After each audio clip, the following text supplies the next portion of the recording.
Hi friends, good morning అందరికీ. ఈరోజు speciality వచ్చేసి ప్రపంచ నివాస దినోత్సవం అనమాట. ఇట్ మీన్స్ నథింగ్ బట్ సొంత ఇల్లు ఉండాలనేది ప్రతి ఒక్కరి కళ, ఆశయం, నిశ్చయంగా ఉంటుంది. ఎందుకంటే ఫుడ్, హౌస్, షెల్టర్ అనేది ప్రతి ఒక్కరికి అవసరం అనమాట. అంటే ఆహారం కావచ్చు, గృహం కావచ్చు, and house food, house, shelter, ఆహారం, ఇల్లు, అండ్ వాళ్ళకి మిగతా వసతులు అనేవి వాళ్ళకి నిత్యావసరాలు అనమాట.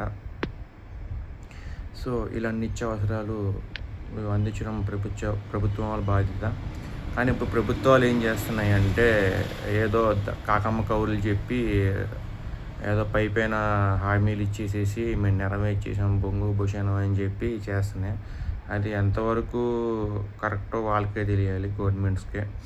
నేను ఎందుకు ఇలా చెప్తున్నానంటే ఇప్పుడు గవర్నమెంట్స్ అన్నీ చాలా దరిద్రంగా ఉన్నాయి. ఇప్పుడు ఎగ్జాంపుల్ మన ఆంధ్రప్రదేశ్ తీసుకోండి, ఫ్రీ బస్ పెట్టారు. దానివల్ల ఉపయోగం ఆటో వల్ల నష్టం తప్పించి ఏం లేదు. అదే ఏ ఫ్రీ రేషన్ లేదంటే ఇంకోటి ఏదో పెడితే మనకు ఉపయోగపడుద్ది కదా.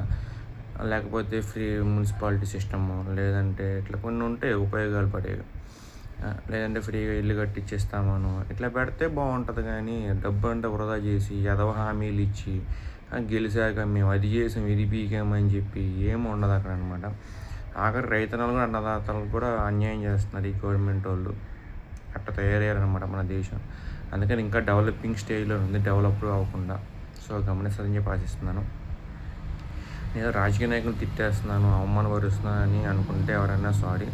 నేను అవమానపరచట్లేదు, తిట్టట్లేదు. ఉన్న విషయం చెప్తున్నాను. ప్రజెంట్ పాలిటిక్స్ ఎలా ఉన్నాయి, ప్రజెంట్ పొలిటీషియన్స్ ఎలా ఉన్నారని చెప్పి మీకు చెప్తున్నాను. దాని గురించి నేను what is call politics and politics ఎలా చేయాలని చెప్పి నేను వీడియో అయితే పెట్టాను. కావాలంటే నేను రిలేటెడ్ వీడియో పెడతాను, చెక్ చేసుకోండి ఒకసారి. దాని రిలేషన్ అయితే ఉంటుంది.